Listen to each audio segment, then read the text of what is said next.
Hello everyone, welcome to another Let's Play of The Crown and the Flame, Book 3, Chapter 16.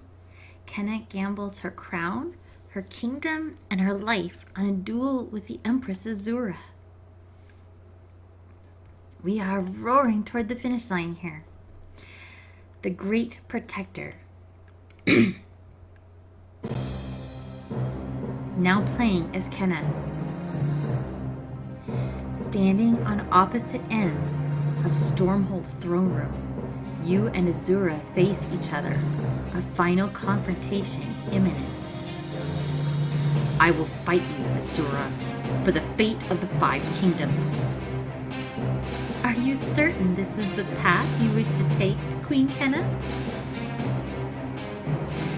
I have to say, breaking out of character here, that if they were going to have a big climactic duel for the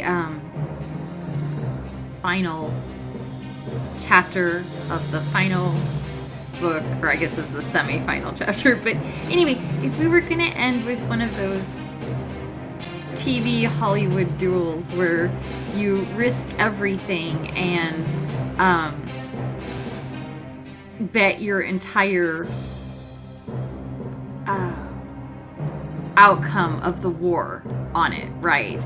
Which I don't know how often that has ever actually been used in real life. It's a standard trope in fiction. The first example off the top of my head is Prince Caspian from C.S. Lewis's Chronicles of Narnia. Does a let's end this war by having the two kings face each other and fight thing. And, and that's actually an interesting, I don't know if subversion of the trope is the right word, but the losing side tries to double cross and go back on their agreement, which I should think probably would happen every time this sort of thing, it's well, oh, and of course, obviously the David and Goliath situation, I hadn't even thought about that one. That's obviously the most obvious example, where he says, send out a champion, and if I beat him, then our side wins, and if he beats me, then your side wins. And of course, the ideal is that it will save you guys the trouble of everyone killing each other off, and it almost kind of makes sense in logic that, well, we'll send our strongest guy, and they'll send their strongest guy, and whichever side wins, that side was probably going to win anyway, so all we did was avoid a bunch of needless deaths. In reality, it seems very unlikely to me that the losing side would actually honor their side of the agreement, and so knowing that in advance, I don't know how often this has actually been done in real life, or if it's just a fictional trope. But having said all that, boy, I went off on a rambly tangent there, I'm sorry. I do like that if we were going to end with this trope, it actually kind of makes sense here, in the sense that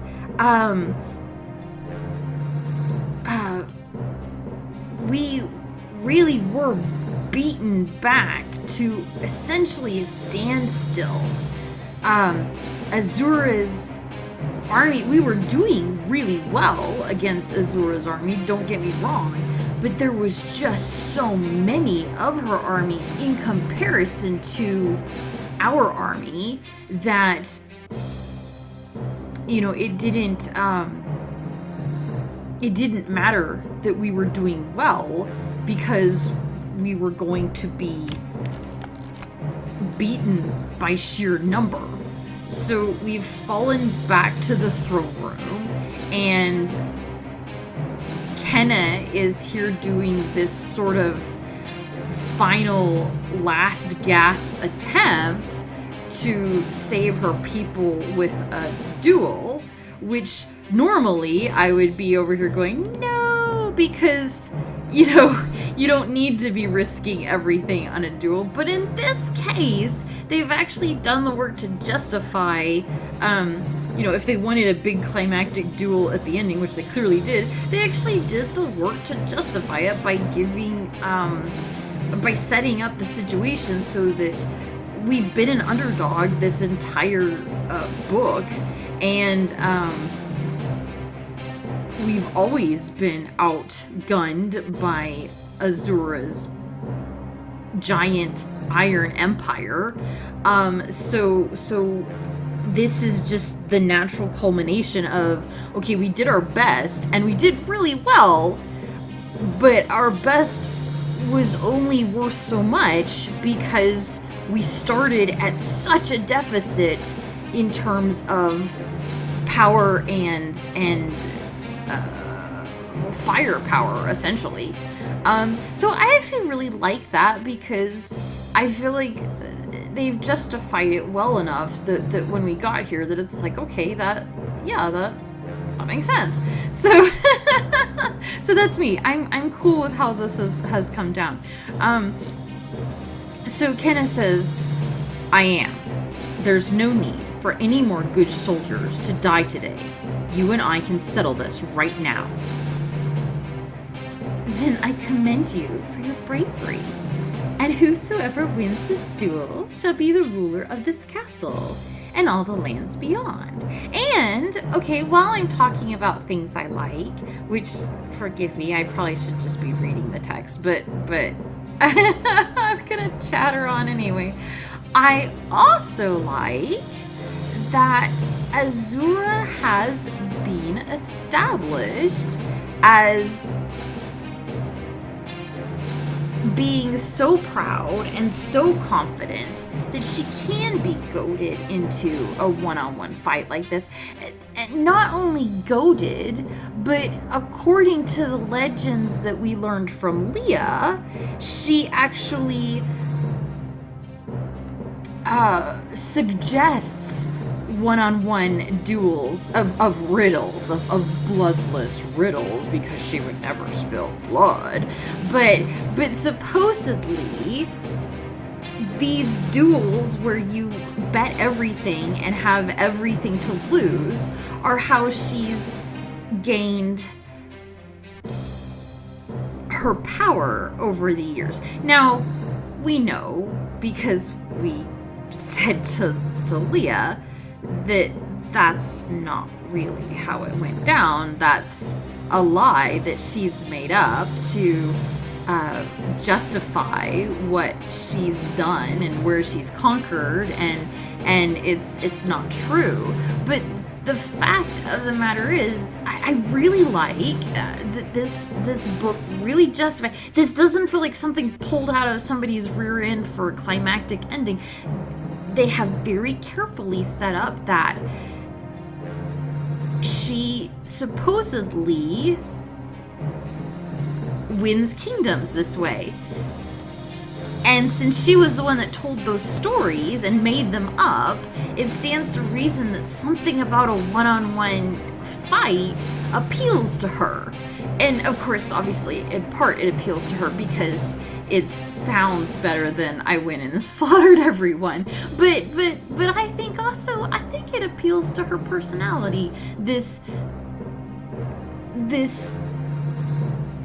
quickness and cleanliness of, well, I'll just beat their champion and then it'll be over, and I don't have to, do anything hard or difficult or long. There's no delayed gratification for her. So yeah, I like this because she has, to be clear, she has no reason to accept this challenge, and she has every reason to turn it down because she's got the more powerful army here. And if you do this trope wrong, it looks so bad because it's like, why would they ever agree to this whenever it's they're and you could have justified it with, well, she was goaded and kind of appealed to her pride, and we did. But I like I said, I like the fact that it's been so established that she does this that I think she would have done it anyway without the appeal to her pride. And I like that because it makes it feel natural instead of contrived. So, wow. So now that I've talked for 20 minutes, I'm sorry. It's been a long day and I'm emotional. Then I commend you for your bravery. And whosoever wins this duel shall be ruler of this castle and all the lands beyond. Shall we begin? Not yet. Forcing a smile, Dom rushes forward and pulls you aside, speaking quietly. Kenna, you know I have every faith in you, but Asura is an all-powerful sorceress and this is suicide? Yeah, basically, all of that. This is the only way. If I don't do this, she'll keep killing us until there's no one left. So let someone else fight her. Let me. With my powers. Dom, it has to be me. Crushing kings and queens is what Asura does. There's no way she'll agree to my terms unless I'm the one facing her. Besides, I know her weakness. Asura is overconfident. She's underestimated me from the start. She'll slip up somewhere, and I will use that against her. You are undeniably annoying when it comes to that kind of thing. I know you won't let me fight this one for you, but know that I'm right there with you. I know. Hey, what's taking so long? I thought you were gonna go kick Azura's bony ass. You can't help but smile as Val and Raiden emerge from the crowd. Glad to hear at least one person has faith in me. Make that two. Remember, Kenna is still under the effects of the anti-magic spell. That will give her a considerable advantage if used at the correct time. Do you remember how to work the spells? Oh, crap. I don't. But my strategy guide does. We'll have him remind us anyway. Can you remind me? The words Vin, Hama, Rusa will allow you to deflect Azura's lightning. Saying Sakakto while stabbing her shield will break it. Got it. You hear a commotion near the doors and look up to see Say, Annalise, and Whitlock forcing their way through the ranks of soldiers crowded against the walls. Excuse me, pardon us, we need to get through. Move aside, fools! Get out of our way! You! Move before I rip off that shiny white helmet and smash your face with it! Shoving soldiers aside left and right, they finally make it to your side, and Annalise pulls you into a fierce hug. Kenna, you're going to duel Asura? Yes, I am. How did you... Say found us. She said we needed to come right away. You look at Say, who shrugs indifferently. They were not there to see Leon when he fought. They should be here for this. Tears well unbidden in your eyes. You pull Say into the hug with Annalise, and the rest of your friends follow suit. Thank you, Say. I'm so glad you're all here. Of course we're here, Kenna. Like we'd miss a chance to watch you punch Asura right in her smug face. You really think I can win? Even if you do not, it will be a glorious fight. Your people will sing songs of this day long after you are dead. Well, I'll try to make sure I'm around to hear them. You'd better be. You close your eyes, savoring the embrace for a long, sweet moment. Then you slowly pull away and turn to face your enemy. Soldiers line the walls of the throne room, friends and foe alike, pressing close to make a clear space in the center. In the middle of that empty space waits Empress Asura, poised and serene. Ready to lose, Asura? Child, you arrayed all the might of the 5 kingdoms against me, and it was still not enough. What makes you think this fight will be any different? You draw your sword and level its point at Asura's chest. Let me show you. Asura's smile broadens, her power rising around her in a blinding aura. Come, little queen, let me show you why this world kneels at my feet. Asura's arm snaps forward, flinging a lightning bolt straight at you. Dodge! You jump to one side, narrowly avoiding the lightning as it sizzles past. I've seen that trick before, Asura. Worry not, I have plenty more. Let's see how well you handle this.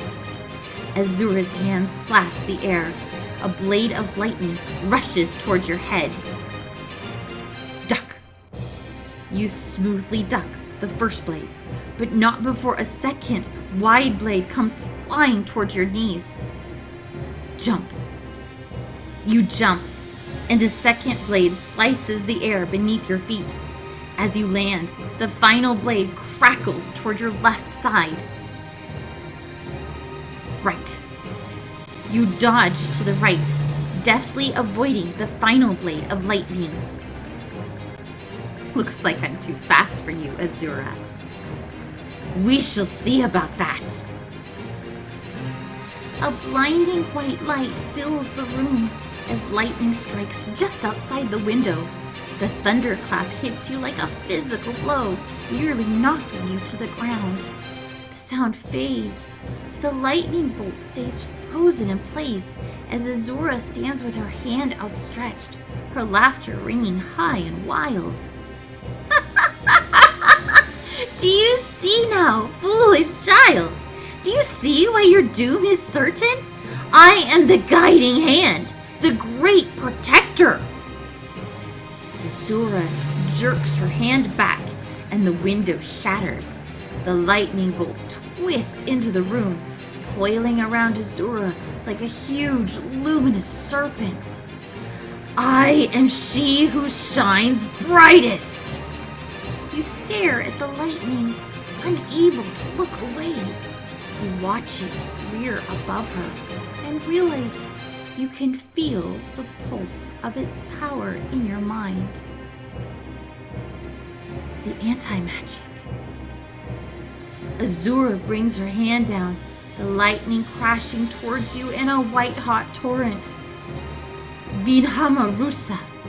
You scream the words, throwing up your hands, stopping the lightning in its path.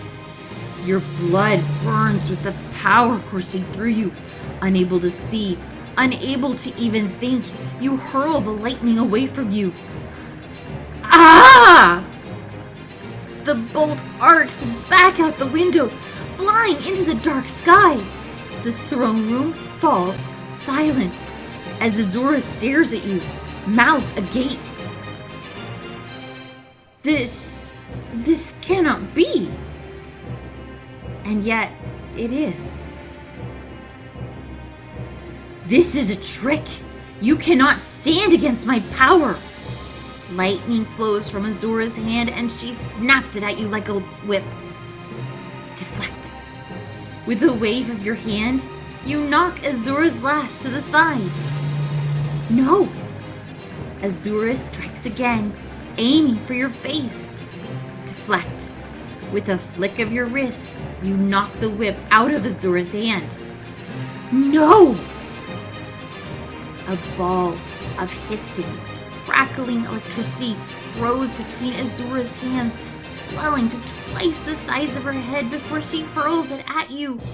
You slap it aside, and the ball splashes harmlessly against the stone wall of the throne room. Asura screams, falling to her knees. No! No! No! Yes! Asura buries her face in her hands. A low murmuring begins to spread through the room. She turned aside the lightning. How can this be? But the Empress is the one who shines brightest. She cannot be defeated. Wanna bet? You stride toward the distraught Empress, the aura of anti-magic swirling around you. Give up, Asura. We've discovered the flaw in your power, and without your powers. Stopping in front of Asura, you crouch down so that your faces are on the same level. You're just as sad, broken. Azura's hand lashes out, gripping you by the throat. You think you know the extent of my power, you worm? Asura slowly rises to her feet, lifting you off the ground until your feet dangle a foot above the floor. I do not need my lightning to kill you. Asura turns and with an almost careless motion flings you across the length of the throne room. Kenna! No! Your body hits your throne, the wood splintering on impact. Ah! The room spins around you.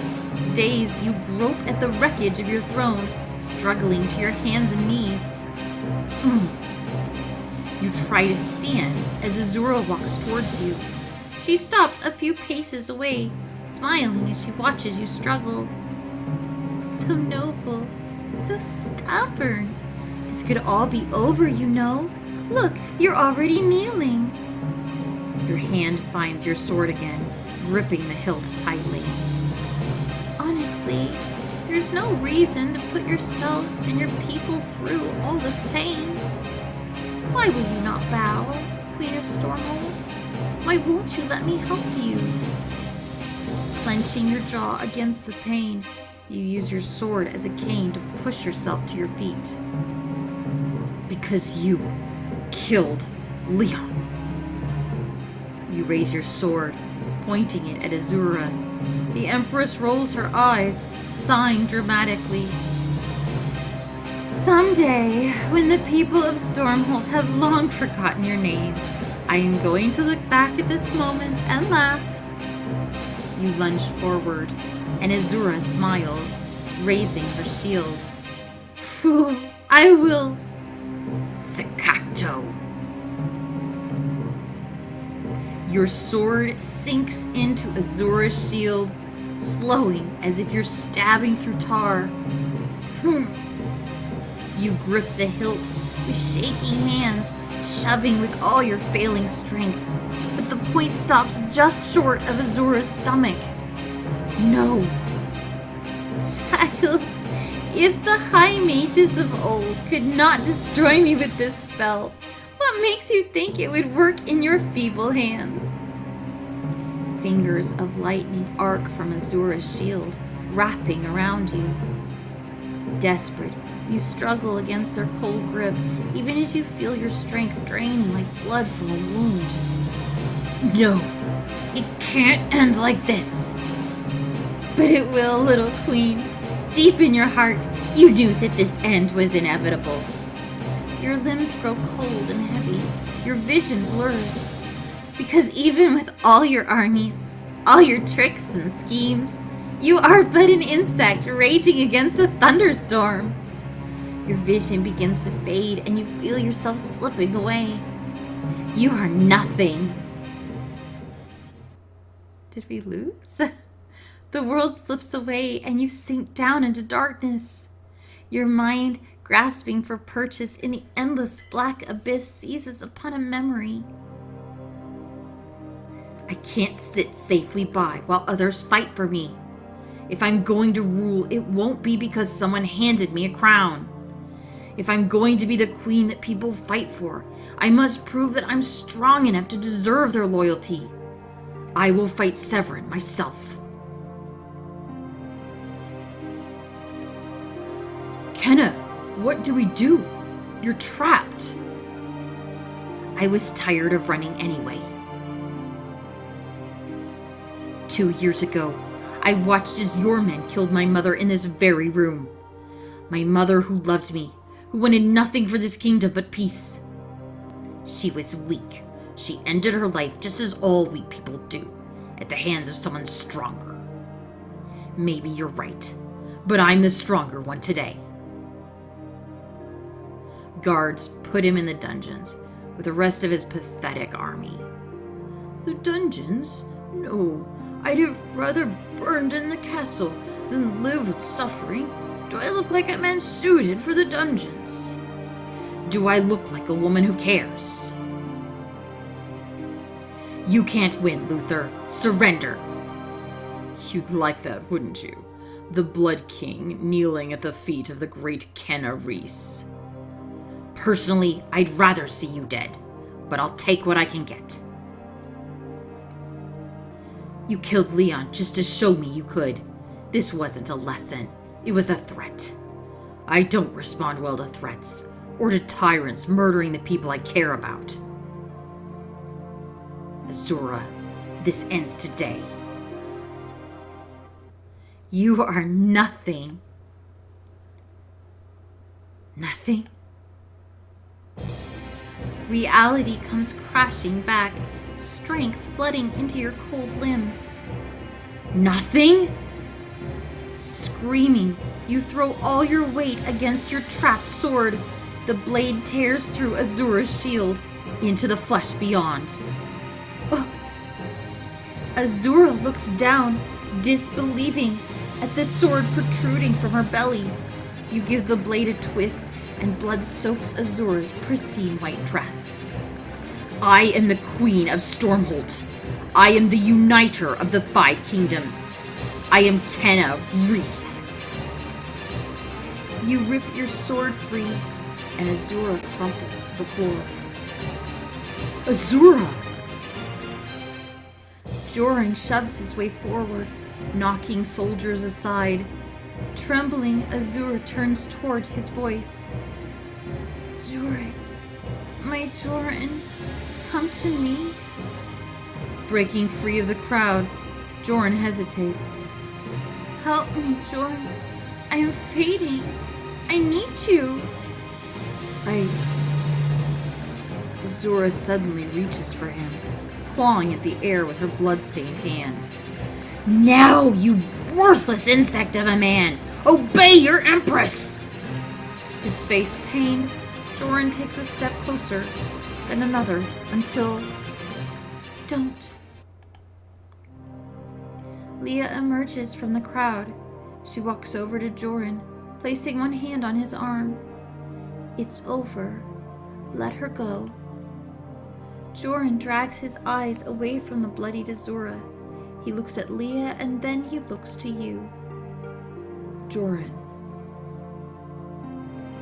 She's stolen enough from you. It's time for her to pay for everything she's taken from us. After a long moment, Joran nods. He turns his back on the dying Empress and returns to his place against the wall. Leah? Leah kneels on the floor, just out of Azura's reach. She folds her hands in her lap. Yes, Mother. Stupid, naive child. You think these savages will let you leave this place alive? Mother, you don't know these people at all. That's why you lost. Dusatora will crumble. Our people will endure, and will share our bounty with the rest of the world. It's all going to be fine, Mother. I promise. Asura spits in Leah's face. Leah winces, wiping the specks of blood from her cheek. Fools, all of you.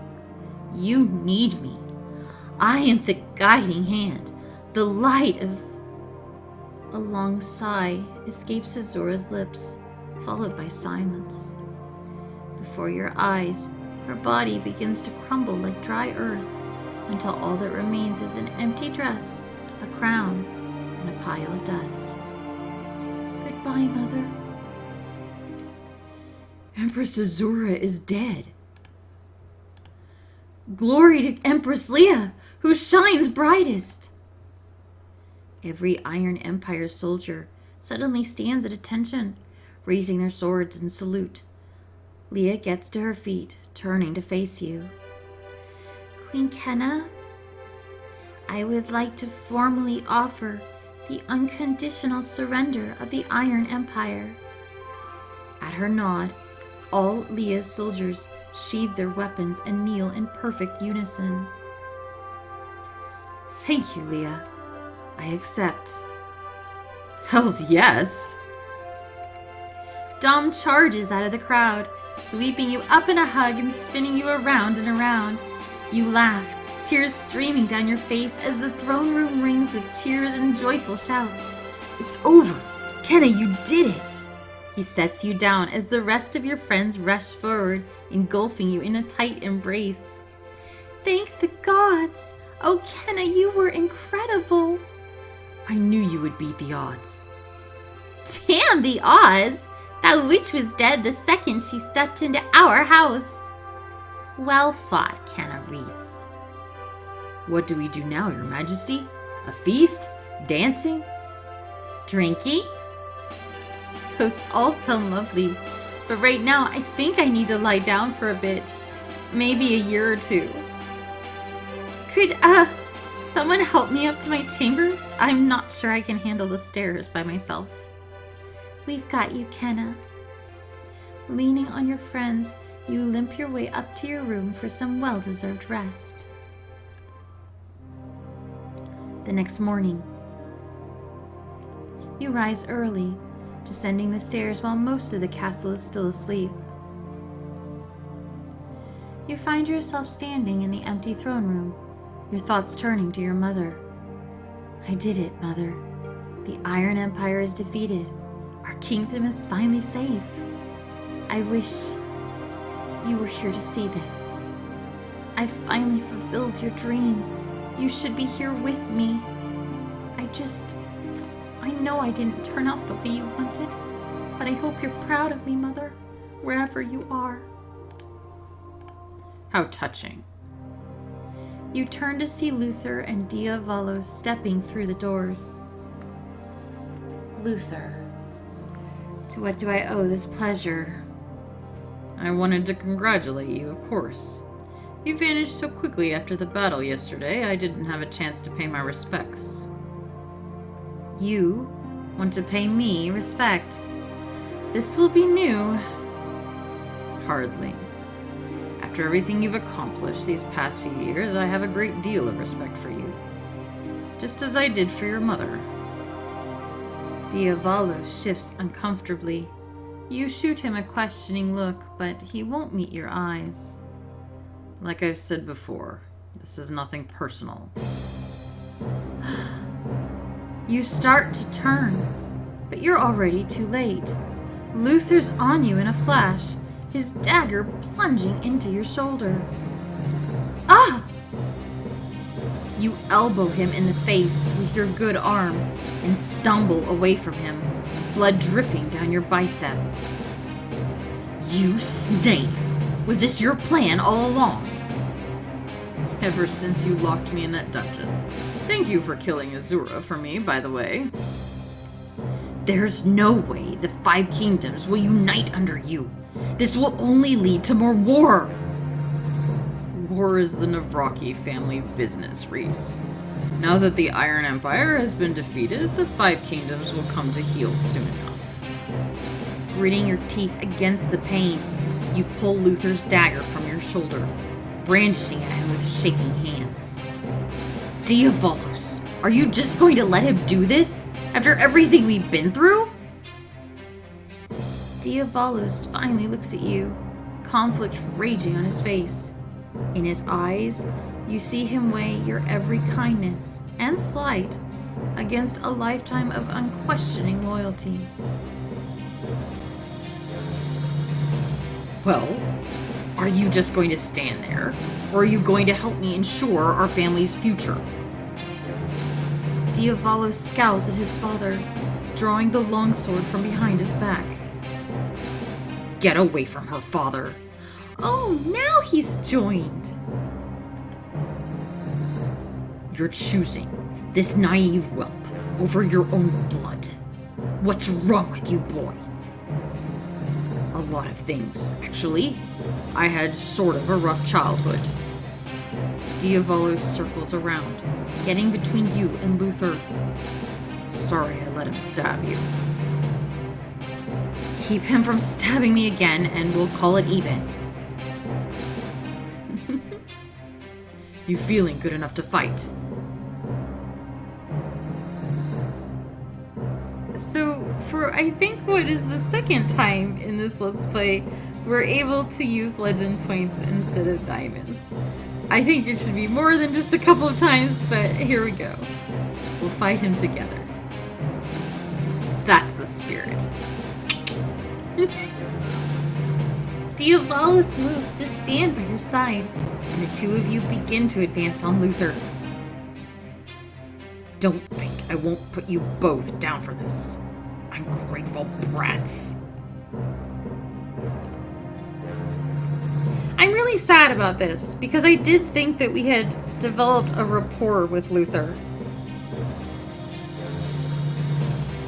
But I do agree that it is in character for him to betray us, and as he said, it's nothing personal. So, I think I've heard about enough from you, Luther. You lunge forward, ducking Luther's sword and slashing him across the ribs with his own dagger. Ah! This is for my mother. How sweet. You get to die in the same room that she did. She's not the one who's going to die today. Luther aims a slash at your legs, only to be parried by Diavalos. With a casual twist of his long blade, Diavalos sends Luther's sword flying out of his hand. Now? Now. As one, you and Diavalos lunge forward, burying your blades in Luther's chest. Luther falls to his knees, coughing blood onto the floor, looking up at you and Diavalos. He smiles. I was wondering when you would scrounge up the guts to do what needed to be done. I'm proud of you, son. Thank you, Father. Man, that is messed up. This whole family. Poor Diavalos. You pull back your blades, and Luther falls to the floor, dead. You put a hand on Diavalos' shoulder. Are you all right? I think so. Twisted as it sounds, I think this is what he wanted. This is how he thought the world should work. The strongest killing their way to the top. Diavalos, you earned Diavalos' loyalty. And you were stronger than him. Diavalos smiles. Thanks to you. Come on, let's get you to the infirmary. Leaning on Diavalos' arm, you walk out of the throne room, leaving Luther's still body on the ground behind you. And this is why you should always have your guards with you. That evening, everyone gathers in the fields outside Stormhold. Candlelit tables full of sumptuous food are set up in the grass, and drinks flow freely from dozens of stout wooden barrels. You raise your goblet high, drawing the attention of the gathered crowd. To a new era of peace and prosperity. To friendship and an alliance between Dusatora and the Five Kingdoms. Your toast draws cheers and whoops from across the field, where soldiers from both sides stand side by side, all animosity forgotten. Hear, hear. To peace. To victory. To Queen Kenna, hero of the Five Kingdoms. To a new age. Smiling, you take a sip from your goblet. Beside you, Jackson takes in the scene below. Never thought I'd see the day. The shadow of war has finally passed. No thanks to Luther's traitorous attempt on your life. You wince, touching the freshly stitched wound in your shoulder. At least Diavalos made the right decision in the end. That fight could have gone very poorly if he hadn't chosen our side. Agreed.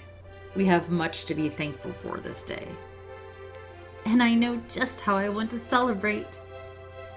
Now's your chance to choose who will rule Stormhold alongside Kenna. Your choice will carry over into the final chapter. So, I've been thinking about this, and I don't think I'm going to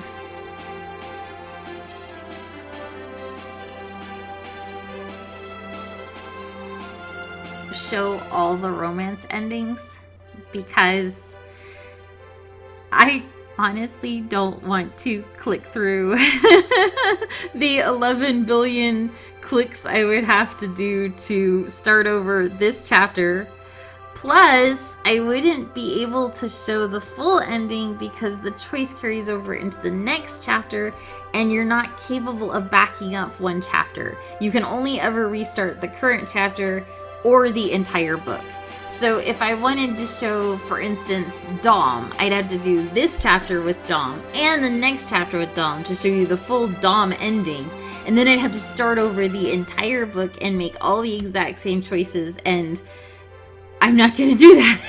And I have to do it for the 5 marriage partners. So here is what I will say.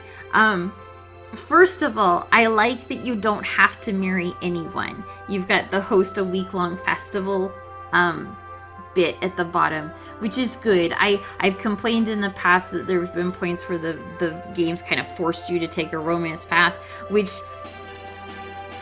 I mean, okay, if you're the author and that's your choice, but not everybody wants to do that, and it doesn't cost or hurt anything to have a non-romance choice for the people who don't want that. So I like that. That's awesome. I appreciate that there was a non-romance choice. Even though I'm not personally going to take it, I'm glad that it's there.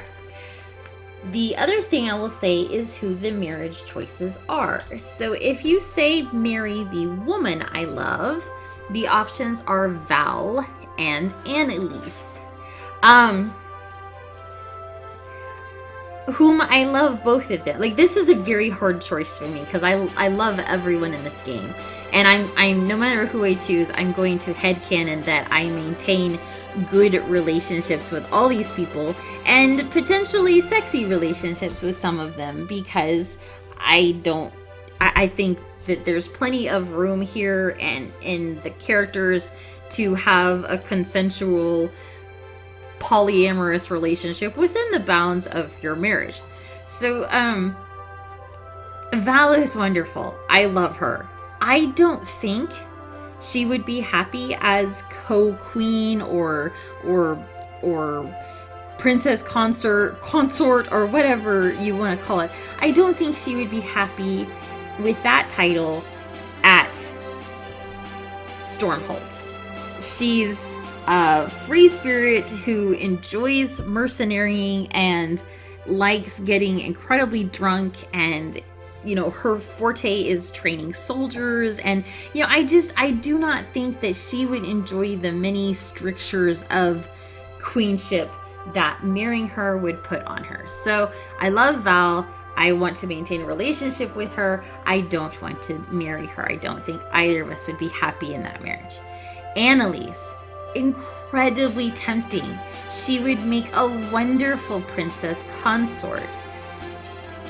But she would also need to spend a lot of time in Stormhold as my wife. And right now, she's needed in Aurelia. They've got to rebuild practically from the ground up after Hex's invasion of the place and using Dom to burn everything down. And I don't think that she would be happy. I think she's going to want, in her heart of hearts, to go back to Aurelia and spend 100% of her time overseeing reconstruction there.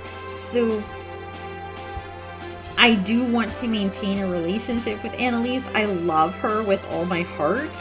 But to me, I see that relationship being happiest if she's allowed to rule her country from her country, I'm allowed to rule my country from my country, and I visit her for diplomatic, sexy, fun times, ideally as much as possible. So I'm not going to marry her. Those are the women options. marry the man I love options are, well, there's Dom, which I think I've talked enough, all your ears off, about why I'm not a Dom Kenna shipper. I love them as friends. I love them as, okay, even friends with benefits, sure, why not? But I just don't ship them as romance. There's so much history there, and I tend to not really go for marrying your childhood buddy anyway. So that's kind of not my trope to begin with, but also just I feel like he's got so much more to do out there. He wants to visit the village where the dragons come from and where I presume his mother comes from. He understandably wants to go to Fedoria and find out more about his parentage there, and this duke or whatever his dad was, and he he's got Say. He's got Rose, even though we've literally never seen her alive. I wish they'd brought her back at the banquet. They brought back the everyone else, but they didn't bring back Rose, and that's a sticking point with me. And they could have too. It would have been very easy, I think, to save that file and have us talk to Rose without needing her to show up again as some kind of ending. So it bugs me that we didn't get her back. But anyway, I'm going to set that over there. But he's got this relationship with Rose, he's got this relationship with Say, he's got this relationship potentially with Jackson if they want to do something with that. I feel like he's got so much more to do than be king. The second option is Diavalos. Hold on just a second.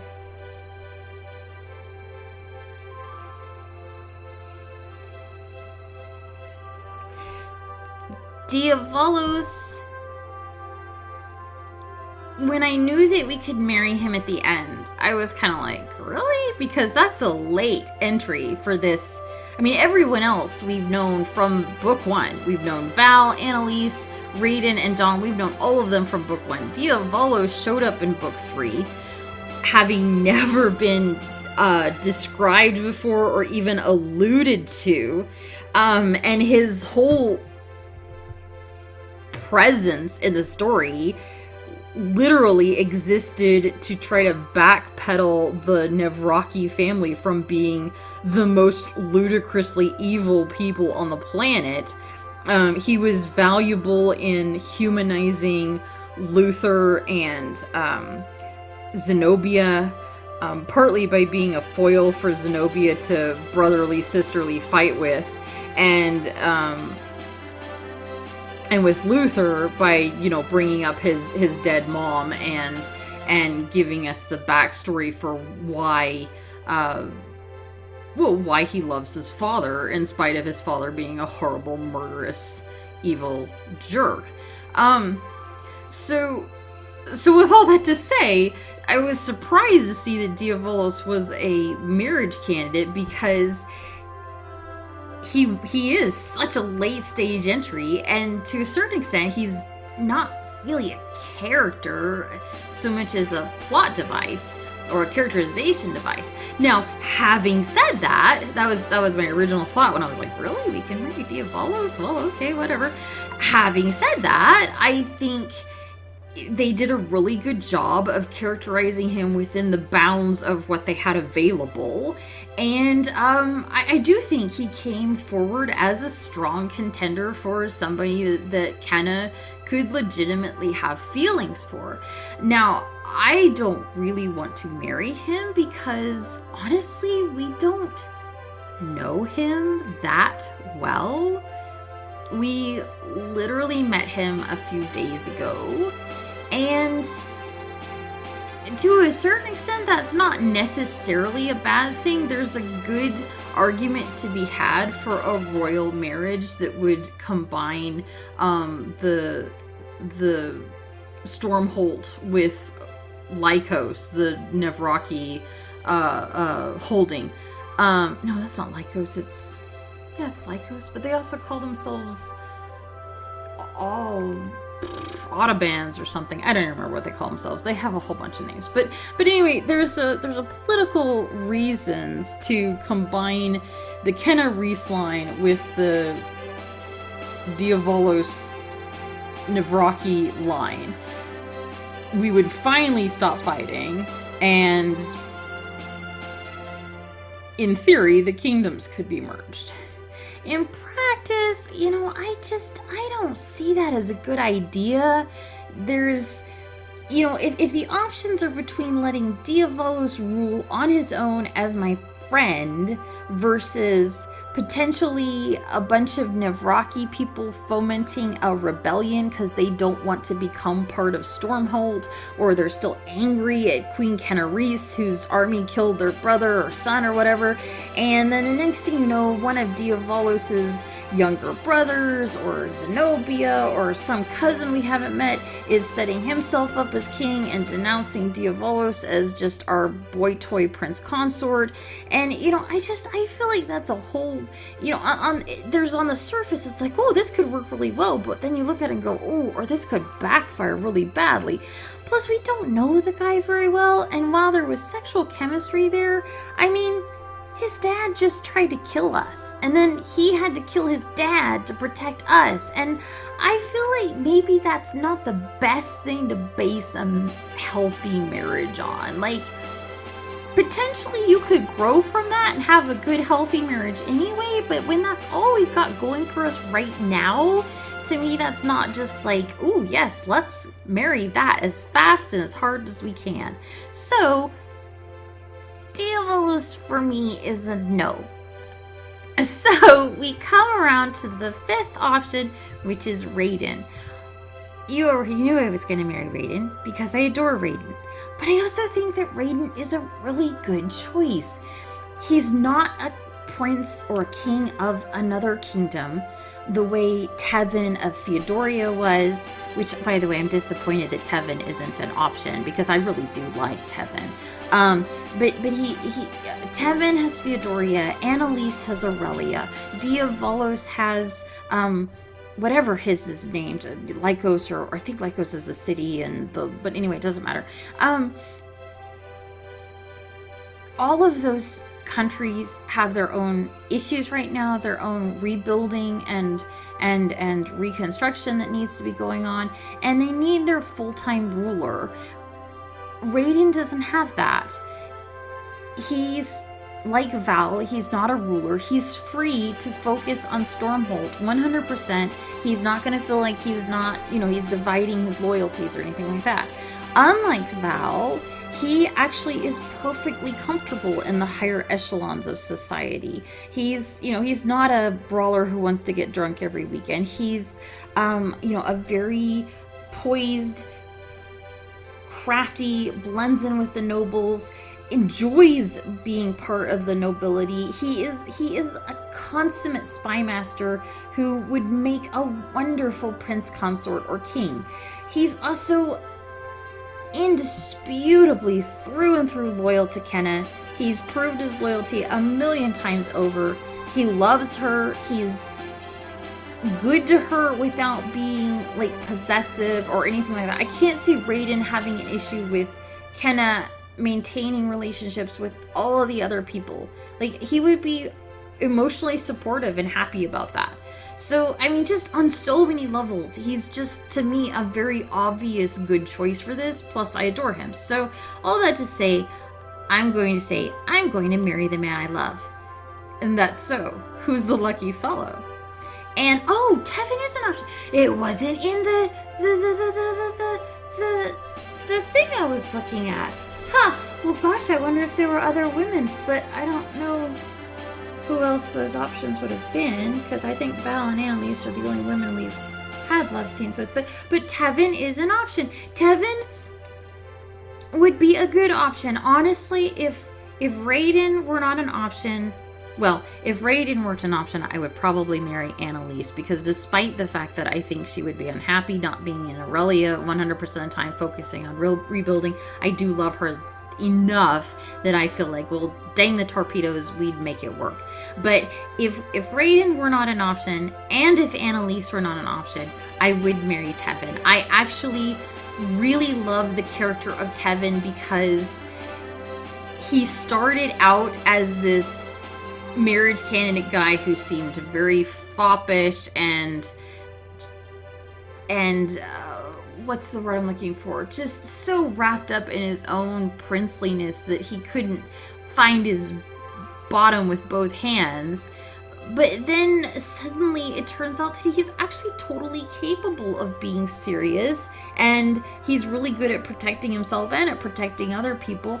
It's just that when he doesn't need to be serious, he likes to be playful and fun and foppish. And I have such a soft spot for that kind of character. The guy who is, you know, seems like a total pushover fop, but when push comes to shove, he can be badass with the rest of them. He just chooses to not be this grumbly, growly macho guy all the time. I love that so much. So I actually really like Tevin. Having said that, I'm not going to marry him, but I'm very excited that he's a marriage option, because I had thought from the guide I was using, he wasn't listed. I had thought he wasn't, and I thought, well, that's not fair. So that makes me really happy. And actually, it honestly also makes me really sad that I can't do him and Raiden without having to restart the entire book over again, which I'm not going to do. This game very badly needs a skip dialogue button like visual novels have a lot of times, and it doesn't, and that honestly makes me kind of sad. So we are going to marry Raiden, and I'm so happy that we got here, because it has been a long time getting here, and a couple of times I thought he was going to die, and that was not going to be okay. So we are going to marry Raiden. Better go get him then. You walk down the path, winding through the crowd of smiling faces, until you see the one that makes your heart quicken. Raiden. Raiden smiles, taking your hand in his and pressing a gentle kiss to the back. Kenna, I feel as though I'm dreaming. Before, I didn't dare hope that we would both make it through the storm. You should have more faith. I will never doubt us again. So what is next, my queen? What happens now that the scourge of Asura is gone? Now I lead my people, not into battle, but into their future. Now the real work begins. Oh, and not to keep gushing on Raiden, but to keep gushing on Raiden, that's another thing that he's really good at. As in terms of what he can do for our kingdom, he's a spy master, yes, but that's useful in peacetime as well as war. He's got all kinds of contacts and intelligence networks that we can use to rebuild Stormhold. And compare that to, again, just being logical here, Val doesn't have that. She doesn't have connections at all, except within mercenary groups, which is great when you're fighting things, but less so when you're not. And all the other royal candidates, and Dom doesn't have it either, because again, kind of like Val, he's a nobody, and he's happy with being politically a nobody, and that's fine, there's nothing wrong with that.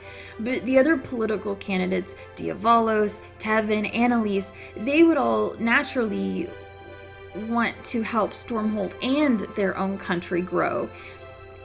And sometimes that's not always going to be possible. Sometimes they're going to be in conflict. And so again, we have Raiden who can focus all his loyalties and all his attention on us, and he has this amazing, useful intelligence network that has as much uses in peacetime as it does in war. So I like to think through romance options in terms of, is this good for my country, in addition to, is this good for me, and overanalyze things, which is why my website is called Ramblings, because I ramble. Sorry. Now I lead my people, not into the battle, but into their future. Now the real work begins. And for that, I want someone like you by my side. Someone brave, someone clever, someone I know will always watch out for me. An advisor? A king. Raiden stares at you, his mouth hanging open. The great spy master is speechless? Where's that silver tongue I've heard so much about? Raiden drops his wine in the grass to seize you with both hands and pull you into a hard, passionate kiss. You close your eyes, letting everything fade away until your whole world is Raiden's arms holding you close, his fingers twining in your hair, his lips against yours. So, is that a yes? Most definitely. Then why don't we take this celebration in my room? Our last diamond purchase. I would like nothing more. Taking Raiden by the arm, you make your way back toward the castle. As you turn, wow, I didn't think about this until just now, but if we had picked Tevin, I think this would be our first sex scene with him because he wasn't an option before. Mind you, we did not try to kiss him during the conversation scene, so that might have opened him up as a possibility. I don't know. I'd have to replay the book with Tevin in mind, and I guess I could because all the diamonds are still there, but honestly, A, I feel like my fingers would fall off from the clicking, and B, I think I think most of you are ready for me to move on to a different game, and I kind of am too, so I'm not going to do it all over again for Tevin. But I just realized that, boy, this would probably be our first romance scene with Tevin, because we haven't had that. As you turn to push the door closed, you feel Raiden's hands slide around your waist from behind. His body presses gently against yours. Hello there. Hello yourself. He pulls you close to him, brushing a soft kiss against your neck.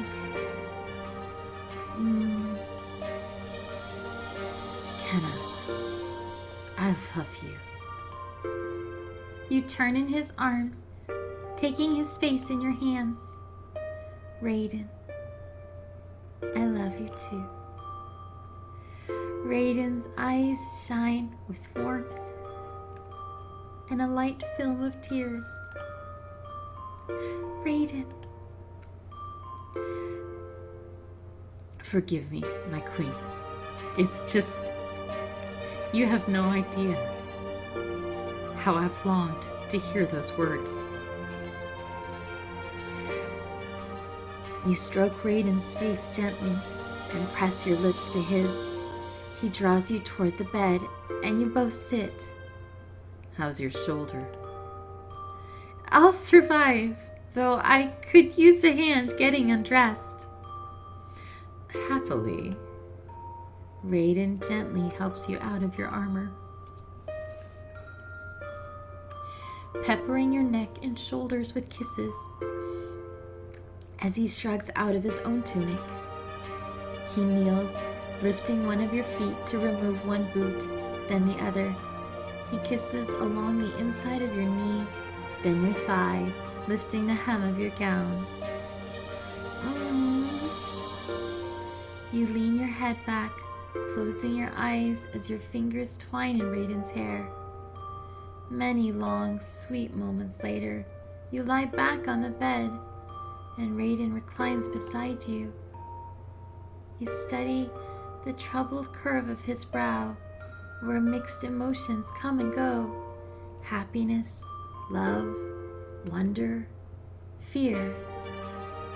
What's going on in there, my ever mysterious love?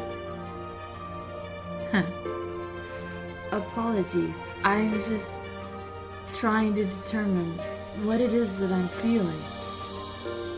I feel like I've just released a breath I've been holding my whole life, and I'm not sure what happens next. You take another breath. Raiden smiles, kissing along your collarbone. He nuzzles gently behind your ear, breathing in deeply. I don't know why, but I keep thinking about Lycos. The streets, the smells, the hungry young man who used to run there. Raiden, tell me about him.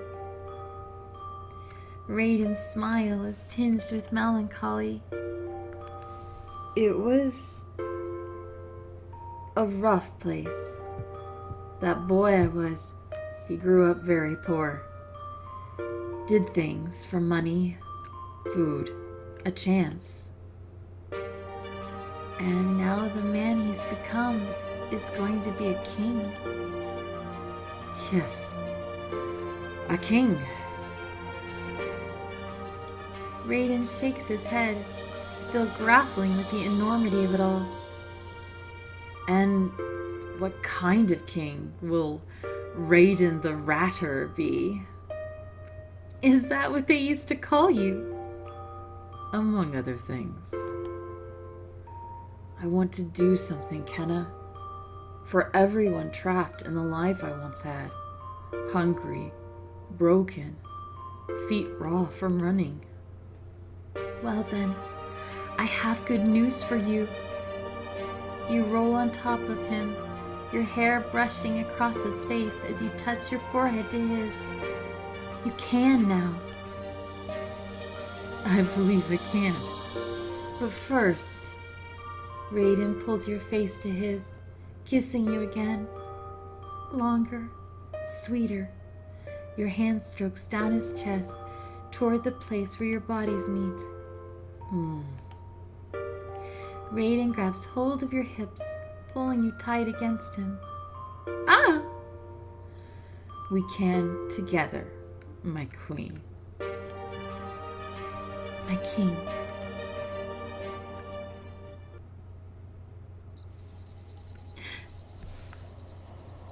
I'm sorry. I'm trying not to have emotions at you. It's just...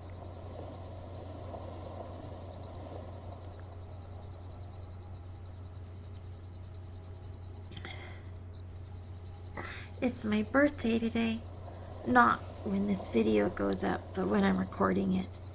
And if you follow me on Twitter, which I think most of you already do, you know that my husband left me this week. Without really any warning either. Just told me Monday he was moving out, and now he's gone. And it's okay. I'm gonna be okay. But that's why I'm crying, because Raiden is so sweet, and I feel like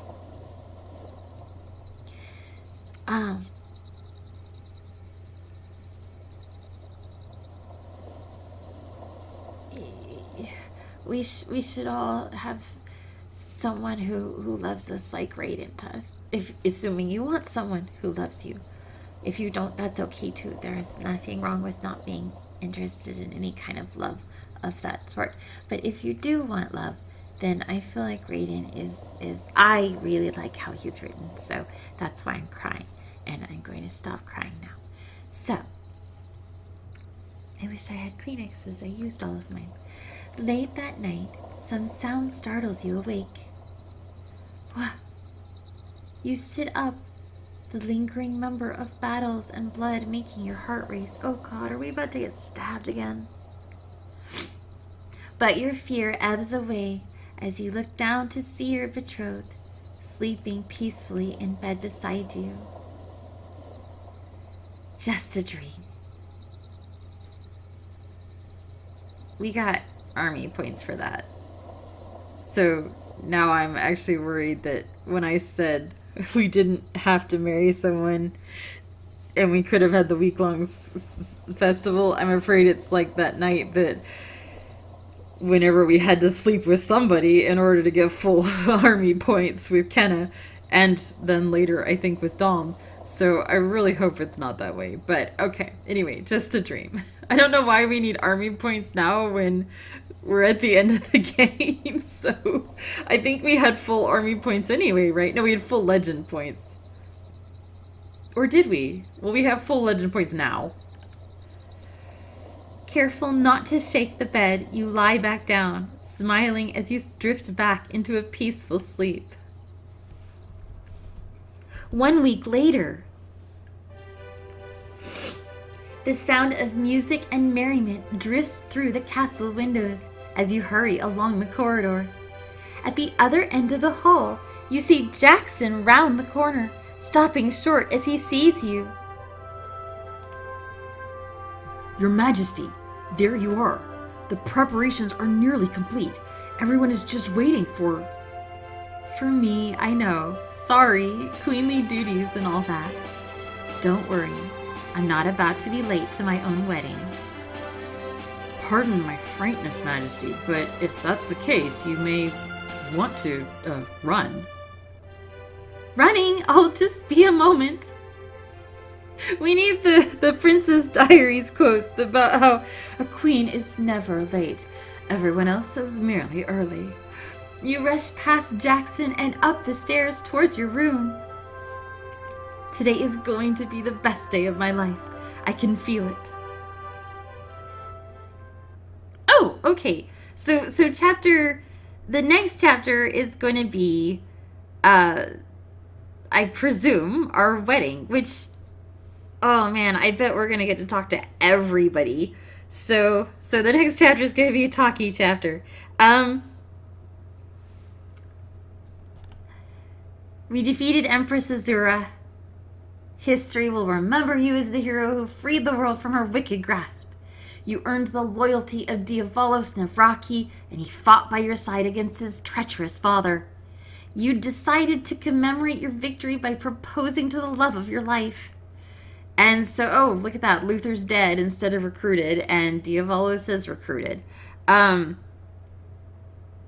think I read, and then I immediately closed it because I don't think. But when I was looking up who can join, and I found Diavalos is the next, the last character you recruit. I think I read that if you don't recruit him, that I think he dies.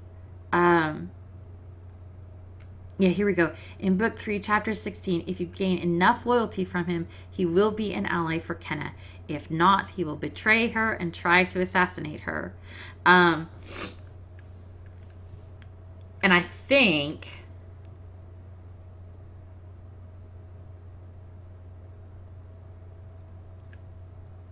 I think... Oh, man. What the heck?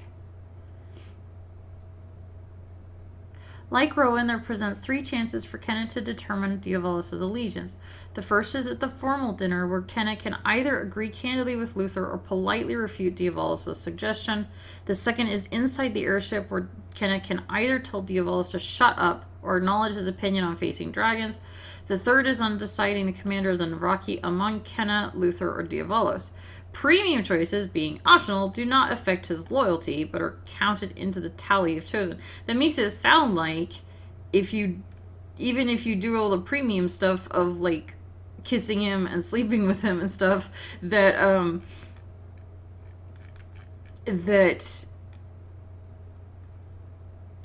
he would still betray you, which would actually be really sad and depressing if he betrayed you after all the premium stuff of the kisses and the sleeping with him and everything to still betray you because you told him to shut up once. Like, ouch. But anyway, so all that to say, I read on a page I can't find anymore that I think if he betrays you, if I read it correctly, I thought it said that Say runs in and saves your life, which is awesome. Way to go, Say. but I'm not sure if that's true. And then, of course, he ends up, I assume, dead down here, along with Luther being dead. So, anyway, legend, 75/75, weapon, 25/25, allies, troops. I don't know what 12 out of 12 means. Like, how is that scored? I don't know. And then the army score is 307 out of 307. And so, we could potentially restart this and do all the love interests again, but I'm not going to do that. What I'm going to do is I'm going to go ahead and save what we did, cut the video here, and then we'll do the final chapter, and that'll be it. That'll be all the Crown and the Flame, and we'll go on to a new game. So, my name is Anna Riddle, and I'll see you in the next video. Bye-bye.